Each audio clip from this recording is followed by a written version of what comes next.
আমাদের ২৬ বছরের বন্ধুত্ব, সেই বন্ধুত্ব থেকেই বান্ধবীর মামার বাড়ি যাওয়া। মামার বাড়ির পাশেই রয়েছে মহিষাদল রাজবাড়ি।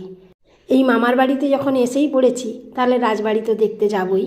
তো রাজবাড়ি এর আগেও আমি দেখেছি, এখানে আমারও মাসির বাড়ি রয়েছে, তবে একটু দূরে, ফুলবাগান প্যালেস, মহিষাদল।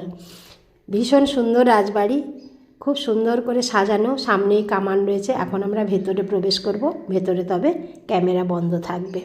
অনেক ছোটোবেলায় এই রাজবাড়ি আমি দেখেছি, কিন্তু এখন দেখার আগ্রহটা একটু অন্যরকম। আমার বান্ধবীর যে মাসিমণি, উনি ছিলেন স্কুল টিচার। উনি এই রাজবাড়িতে নিয়মিত যাতায়াত করতেন এবং স্কুল সেরে রাজার যে পালিত কন্যা ছিলেন ওনাকে পড়াতেন, ওনাকে গান বাজনা শেখাতেন এবং নিজেও গান বাজনার চর্চা করে যখন রাত্রি হয়ে যেত রানিমা দারোয়ান দিয়ে পাঠিয়ে দিতেন ওনার বাড়িতে। তো এইভাবে নানা গল্প শুনছি। আমার বান্ধবীর ছোটোবেলাটাও ক্লাস 3-4 পর্যন্ত ও এখানেই মহিষাদলেই বড় হয়েছে। ও নিয়মিত আসতো রানিমার কাছে, রানিমার ওই পালিত কন্যার সঙ্গে খেলা করতেন। তো এইসব গল্প শুনছি আর ভীষণ ভালো লাগছে।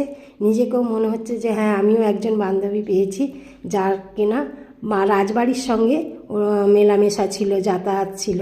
এই সেই মাসিমণি, অনেক বয়স হয়েছে কিন্তু এখনও সমস্ত স্মৃতি আমাদের সঙ্গে আলোচনা করছেন। ওনারও খুব ভালো লাগছে আমাদের কাছে বলতে পেরে।